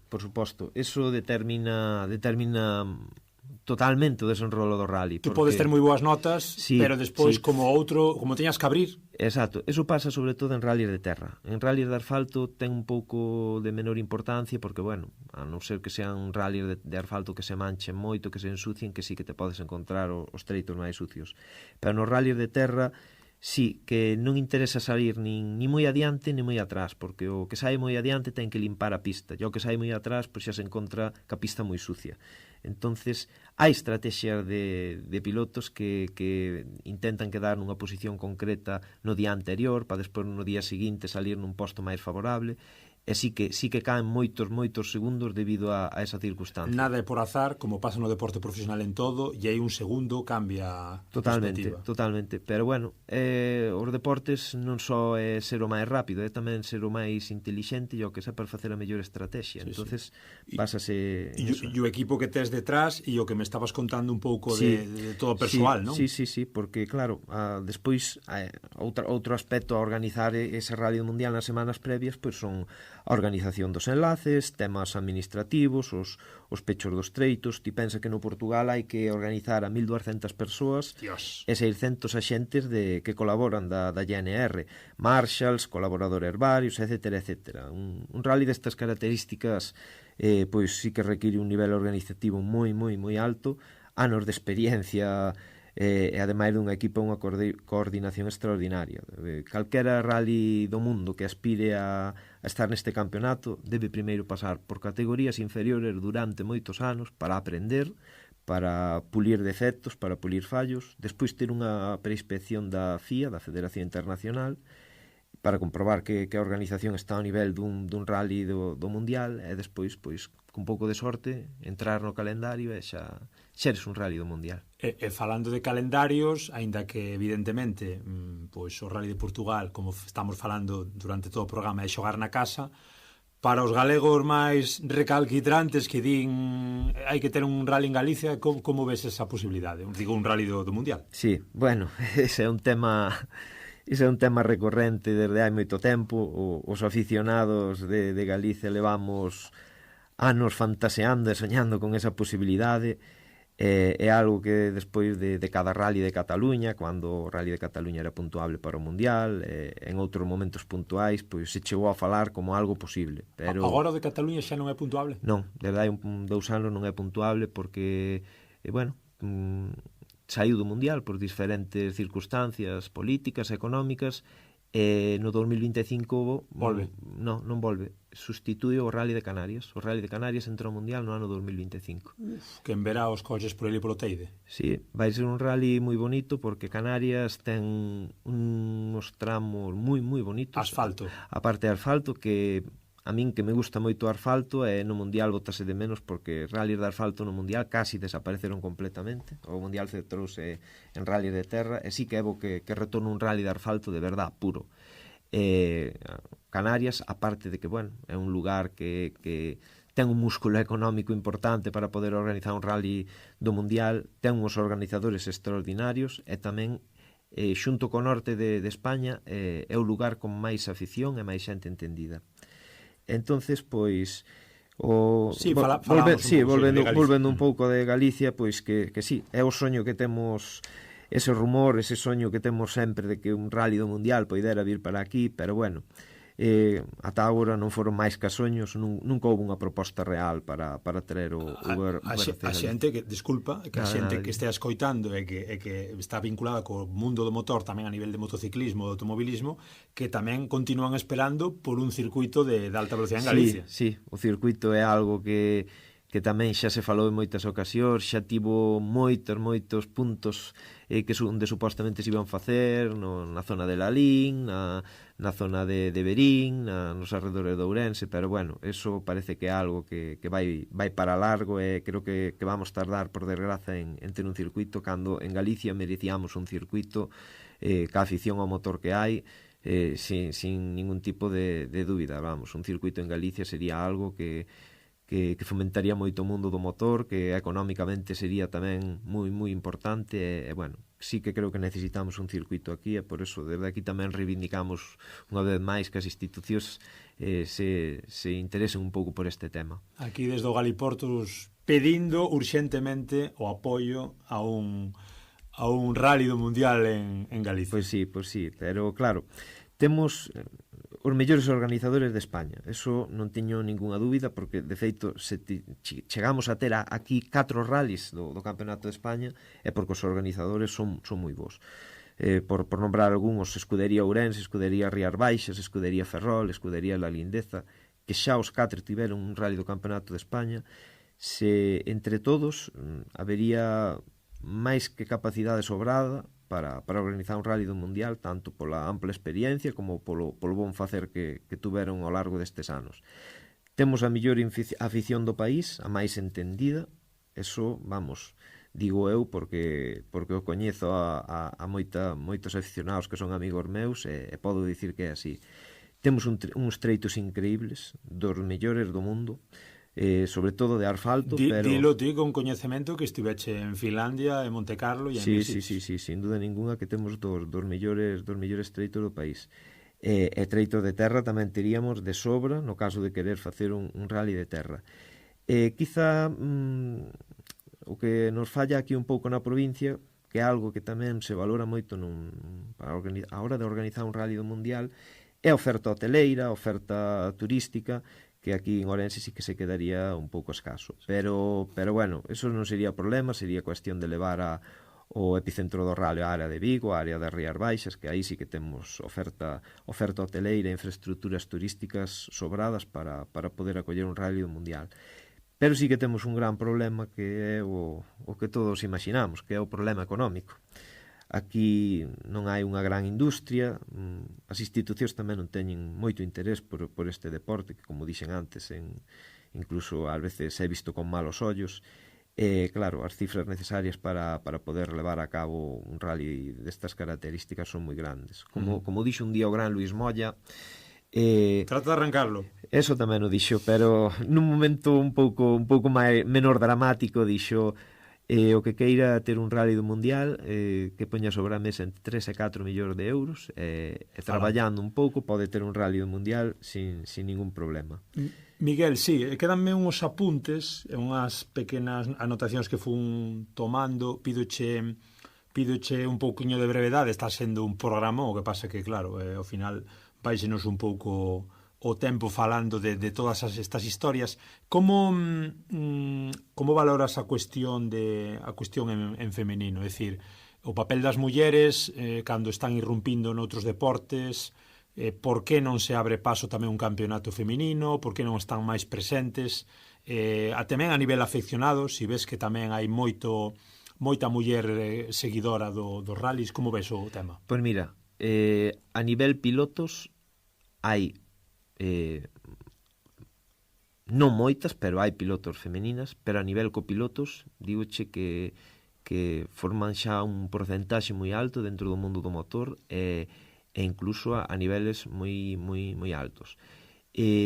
Hoxe calquer muller que queira entrar ao mundo dos rallies, lexos de ter dificultades, ten todas as facilidades do mundo, porque hai copas específicas, o sea, para elas, hai programas que as apoian, e podes ter seguro que calquer muller que entre no mundo do motor vai ser acollida cos brazos abertos polo resto dos participantes. Por que non hai tantas? Bueno, pois non sei, quizá falta un pouco de afición entre o público femenino, porque históricamente, bueno, nun deporte que sempre o practicaron máis os homes. Pero sí, non, hoxe en día xa che digo, calquer muller que queira participar no mundo do motor, lexos de ter dificultades, estou seguro de que vais encontrar máis facilidades que dificultades para practicalo, sin dúbida ninguna. Comentábasme antes tamén que o norte, unha vez que no 2014 se volve retomar o Rally de Portugal no norte, xa non representa un problema. Que pasou aí entre o 2 e o 14? Houve unha rexeneración mental, a xente que se botaba os coches deixou de botarse, máis civismo, por que cambiaron as cousas? Bueno, básicamente cambiaron porque a organización agora mesmo leva un control estricto dos treitos e dos lugares de onde se coloca a xente, porque eses 600 GNRs que están repartidos por todo o rally, ti cando vas polas ligazóns dun treito a outro, calquer pista, por pequena que sea, que leve ao monte, calquer acceso que sea susceptible de acceder a un treito cronometrado, e incluso ao longo dos treitos cronometrados, cara 500 metros hai un GNR pois situado no treito. Entonces, pois, basicamente é o control que hai agora mesmo, que che impiden acceder a zonas que non sexan de público, que cando pasan os vehículos de seguridade ven unha persoa mal colocada, paran hasta que se marche dali non empeza o treito. Os helicópteros tamén desde arriba dan órdenes a organización do rally para que quiten as persoas mal colocadas, e incluso algo que se está facendo agora moito, que é que os vehículos do propio rally levan cámaras interiores que retransmiten a organización pois os treitos en directo, e desde o momento en que ven algunha zona, algunha curva específica, porque iso vivino eu, vamos, pois o GNR que está máis cerca ven ali e localiza esas persoas e sacar dese sitio. Entonces Eso é un pouco polo que a seguridade aumentou. Para min, personalmente, e xa che digo, habendo asistido a outros rallies do Mundial, o exceso de celo de cumplir a seguridade parece máis exagerado, porque, bueno, eles, aínda que estés nun lugar seguro, se non estás na zona de público que eles teñen habilitada para tal fin, pois non queren público ali. Pero, bueno, é unha forma de manter a seguridade de que o rally a nivel organizativo este entre os mellores do Mundial, eso sí. Bueno, supoño que terás moitísimas anécdotas, algunha que che veña á cabeza despois de 20 anos de Mundial. Sí, bueno, pois anécdotas, sobre todo, pois de quedar por aí atascados en cortafogos, de ter que dormir á intemperie, de andar polo monte a esconderte aos gardiñas, pero, bueno, si hai unha anécdota que sucedeu pois hai 2 anos, accedíamos ao tramo de Lousa. Entonces, bueno, pois un gardiña pois impedíanos o paso para acceder ao treito e dicíanos que tiñamos que camiñar 7 ou 8 kilómetros. Foron 40 ao final. Bueno, entonces ese gardiña pois despois acabou nos dicindo que era o comandante dos gardiñas de Gois, e díxonos que avisaba a un compañeiro que estaba nun acceso máis adiante. Bueno, a verdade é que falamos con el e fixémonos amigos, e díxonos vai ali ao seguinte acceso e dille que var de parte do comandante de Gois. Entonces, bueno, nós fomos ali sin moita esperanza de que nos foran facer moito caso, e parece que sí que o avisara, e cando chegamos ali tivemos 2 vehículos da GNR que nos escoltaron ata arriba, hasta o tramo. Pasamos, accedemos por donde os demais non poderan acceder, e ali chegamos á primeira liña escoltados por un batallón de GNRs que foran enviados polo comandante das GNR de Gois. E, bueno, cousas como esas moitas. Como ves o futuro a nivel de pilotos, de rallies, unhas pinceladas breves de os próximos anos, non sei, a tecnoloxía vai no cambiar todo, por onde van ir os tiros? Bueno, os rallies agora mesmo teñen que adaptarse aos novos tempos, aunque eu recoñezo que os aficionados eso é algo que non nos gusta, porque, bueno, os vehículos eléctricos non nos gustan, eso está fora de dúbida. Os que reivindicades tamén os clásicos, non? E os campeonatos de clásicos. Sí. Tú tes algún coche clásico tamén? Eu teño varios clásicos que, de feito, bueno, participo con eles en rallies de regularidade, que para a semana temos o rally de Ourense, no que eu salirei tamén. E, bueno, claro, é un tema complexo, porque os novos tempos está claro que piden novas tecnoloxías, novas tecnoloxías que non contaminen, pero, bueno, eu creo que hai alternativas ao vehículo eléctrico, como son os combustibles sintéticos, os vehículos actuais, tanto diésel como gasolina, non contaminan, pero nin a 10ª parte do que facían o de hai uns anos, e, bueno, eu creo que hai que buscar un equilibrio para poder manter vivo o deporte do motor, que cos vehículos eléctricos pois vai perder o interese de sobre todo das persoas que vivimos os anos anteriores. E despois, a nivel pilotos, pois volvemos un pouco outra vez ao tema económico. A dificultade de ascender neste deporte é un pouco a sorte que teñas e os patrocinadores que encontres, porque temos moi bons pilotos en Galicia, pilotos que saliron ao nacional e triunfaron, pilotos que saliron ao europeo e triunfaron, pero chega un momento que os presupostos e a dificultade para seguir subindo escalafóns pois faise moi difícil. Sabemos de moitos pilotos que se quedaron aí, que poideran haber chegado moi lonxe, pero que o tema económico os limitou e non poideron chegar máis arriba. O número 1, comentábasmo antes a nivel mundial, o tal Rovanpera, que está sendo un auténtico luxo, non? Sí, Rovanpera é fillo de Harry Rovanpera, que foi un piloto que correu o mundial aos anos 90, principios dos 2000, e foi un rapaz que xa desde os 3 anos o subiron a un coche de rallies e pasábase mentres outros rapaces xogaban cos amigos ao balón, el pasábase derrapando nos lagos xeados, pasábase derrapando polas pistas de Finlandia, e despois xa con 15 anos pois foise a Letonia, onde disputou ali o Nacional de Letonia, porque era o único lugar onde podía correr con esa idade.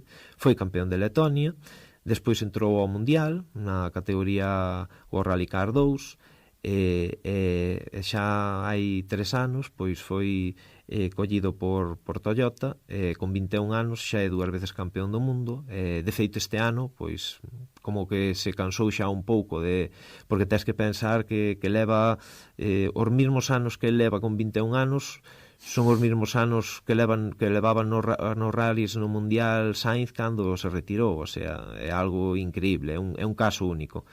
Nos próximos anos sí que bueno, se prevé que sea o dominador absoluto do Mundial de Rallys e non cambian as cousas. Iso é algo que non é demasiado positivo porque que un piloto domine o Mundial, un campeonato abismalmente, pois non é algo bo, pero bueno. Como foron os anos de Lev ou de Ogier. Exactamente. E a nivel galaico portugués, Miguel, algún nome de piloto actual ou de piloto futuro? Sí, bueno, aquí en Galicia pois sí, temos a María non se nos quixo mollar.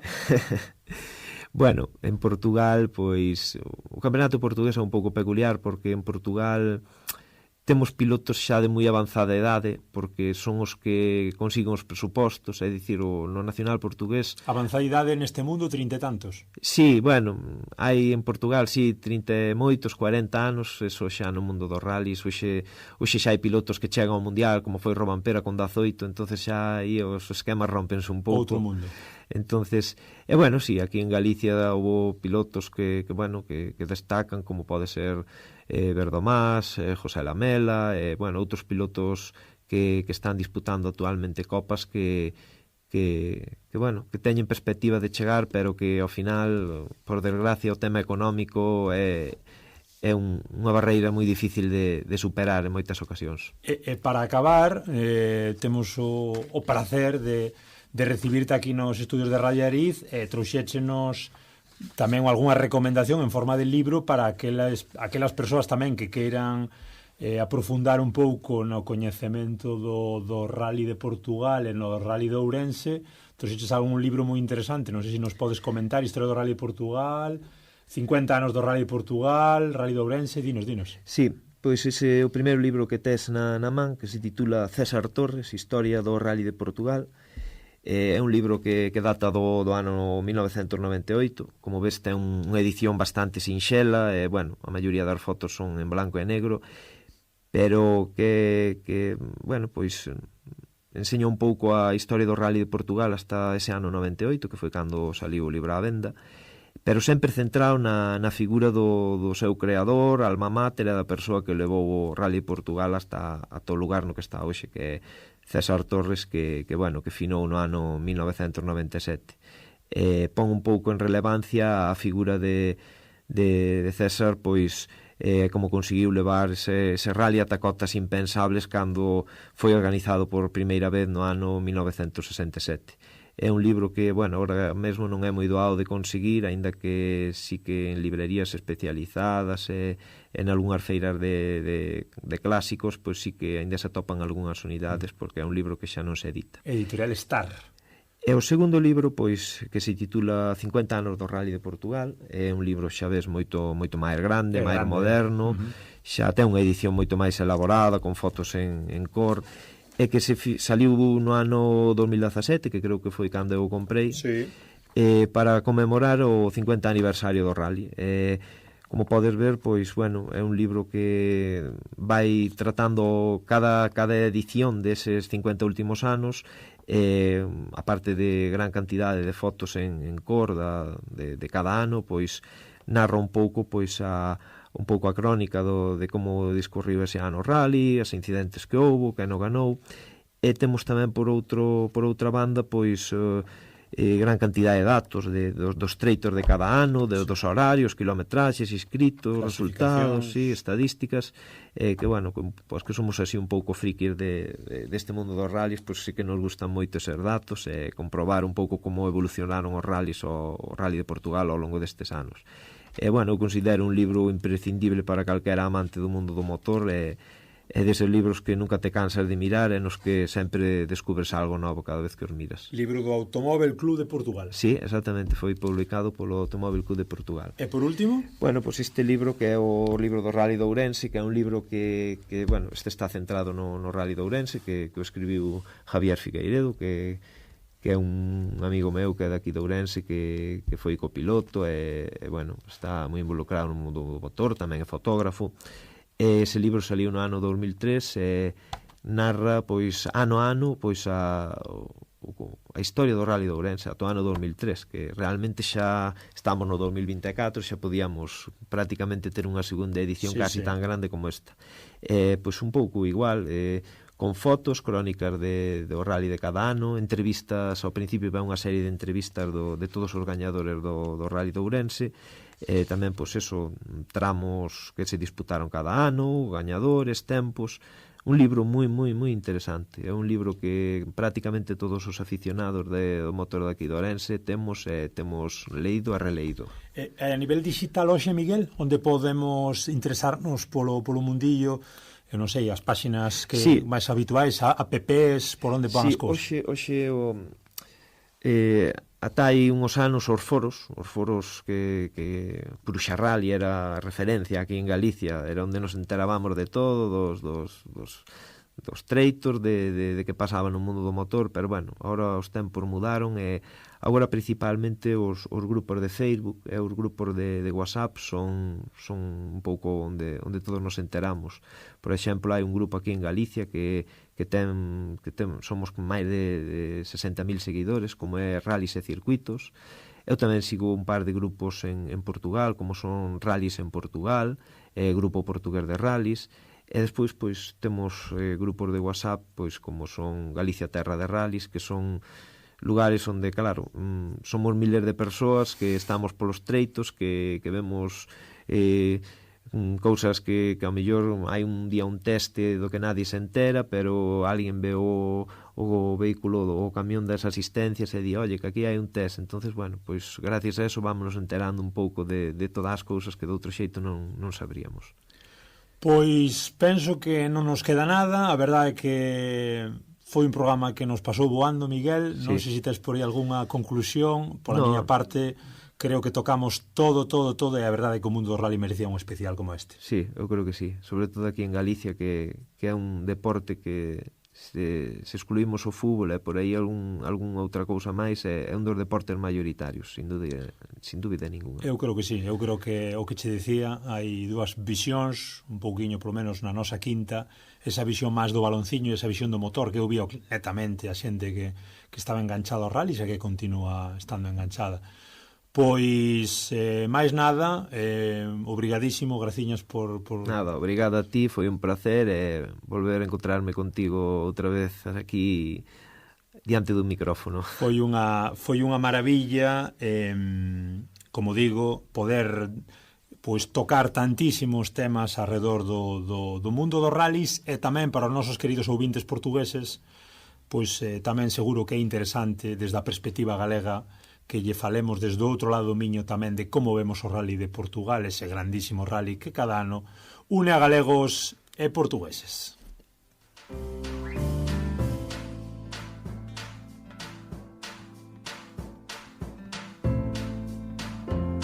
Pois ata aquí o episodio de hoxe, un poquinho máis longo do habitual, eu creo que mereceu a pena se chegastes ata aquí escoitándonos, porque foi apaixonante, foi un episodio moi completo. Agradecemos ya a Miguel Fernández Mosquera, empresario, encargado de esa páxina desa empresa de produtos naturais, Bazar Natural, e que gran aficionado ao mundo dos rallies desde hai 20 anos, habitual no Rally de Portugal. A verdade é que cando non sabes dun tema é unha maravilla escoitar. Como digo, agradecemos a súa presencia e agradecemos vos a todos vos que nos escoitarades se estades pola zona de Ourense, en Allariz, a norte do Miño, a norte da Raia Seca, e puideste escoitarnos na radio 107.2, aquí con Carlos nos mandos técnicos. Sábados, o programa cada semana de 12 a 1 e a redifusión o sábado a noite ás 10 e o luns ás 6 da tarde. Nas plataformas, desde onde queira que esteades, estades en Spotify, en Podgalego, en Apple Podcast ou en iVoox, podernos escoitar, como digo, todos os episodios. Estamos no correo tamén, galiportuspodcast@gmail.com, para o que queirades, suxerencias, queixas e demais.